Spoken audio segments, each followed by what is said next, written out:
in a while comes out.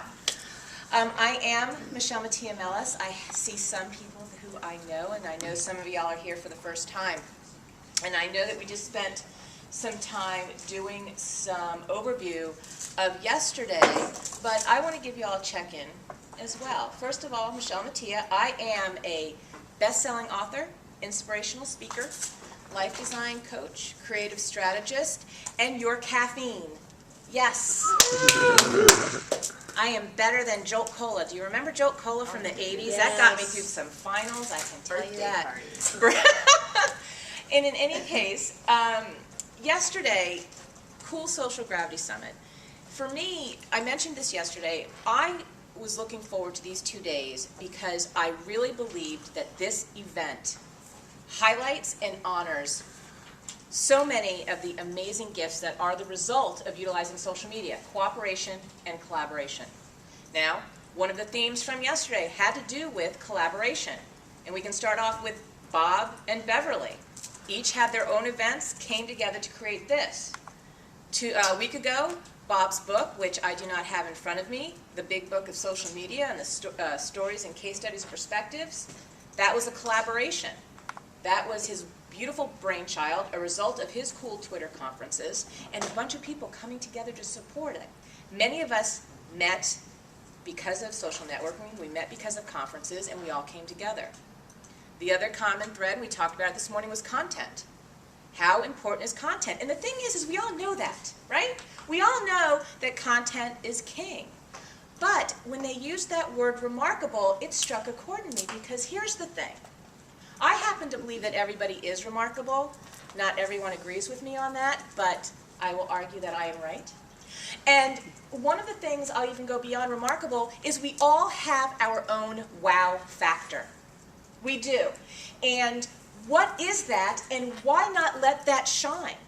Because that's what somebody's going to connect to you with. I've had people that follow me on Twitter or Facebook, they read my blog, and when they meet me face to face, they're like, "You are exactly like your posts." And I'm like, that's great, because that's what my goal was. That was what my goal was.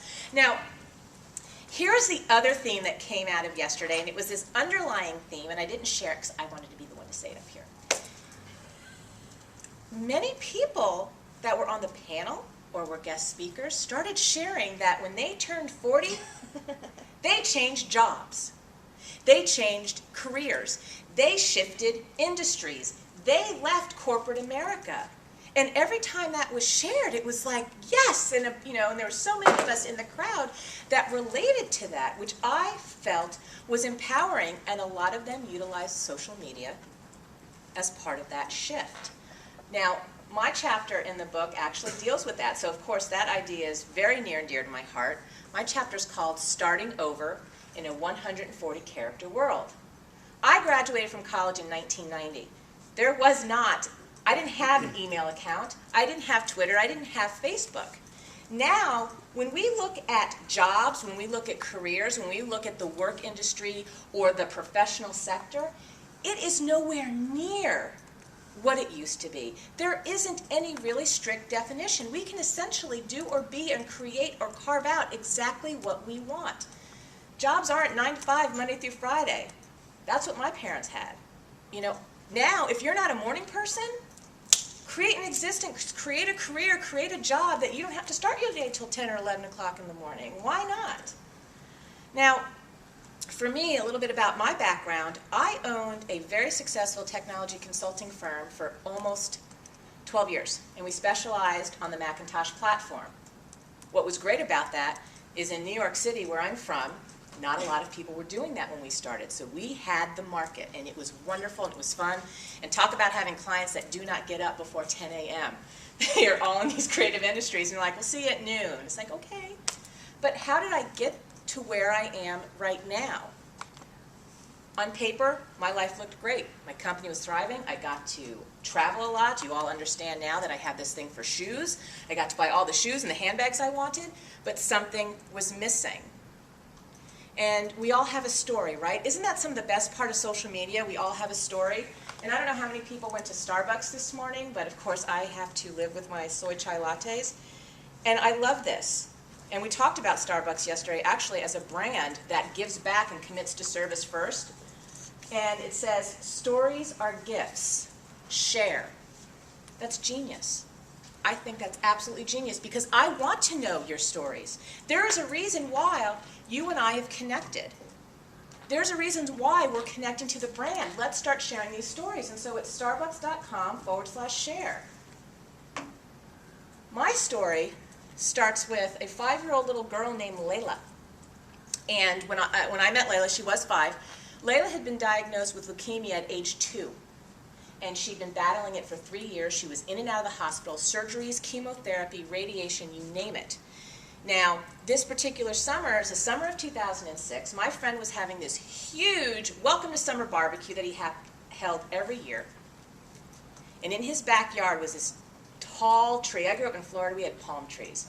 Tall, tall tree, and it had a tire swing on it.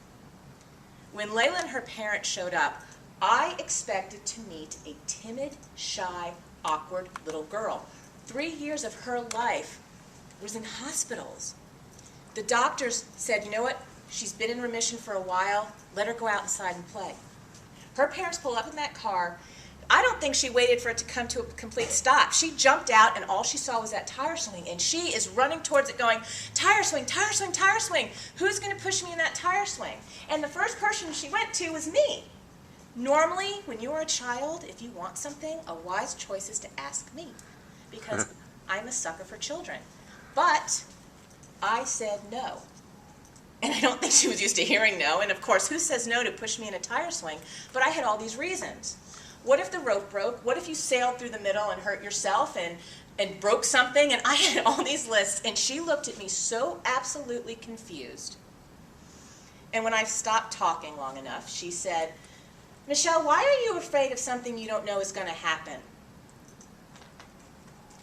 I don't know, and I still don't know why I would worry about something that I don't know is going to happen. And she proceeded to say, oh, well, you're going to miss out on a lot of fun. And off she went, and trust me, within seconds, she found someone to push her in that tire swing. That was enough for me. Right there, it's like I have a 5-year-old schooling me. She is more connected to her spirit and life than I am at the time, 37. And I knew it was time for me to make a change. If you can believe it, I was on a 3-day silent retreat. I actually was quiet for 3 days. And during those 3 days, I asked myself questions like, what do I stand for? What passions do I have? What makes my heart sing? And how am I going to utilize that to create something? I came to the realization it was time for me to sell my business, which I did. And my goal was this company called Life Design. And Life Design is focused on our life's dash. Has anybody heard that term before, life's dash? Think of the dash. It's the precious time between when we get here and when we leave, and what do we do during that time.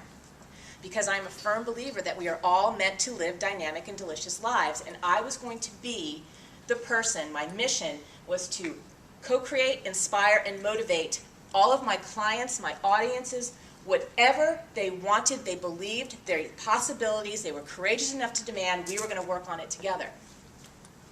And I knew that social media was going to get me there.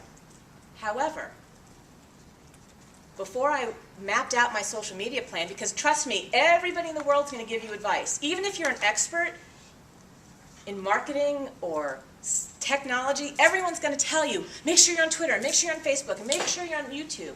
Well, first I had to make sure I knew what I wanted to share with everyone. And again, my purpose was to give back. I wanted to commit to service first. I wanted to reach out and get my message out there however I could, because I knew a lot of people either couldn't afford my services or wouldn't be able to meet me in person. I got all of that down first before I sent out that first tweet. Who remembers the first time you sent out a tweet? It took me probably 20 minutes because I type it and I erased it.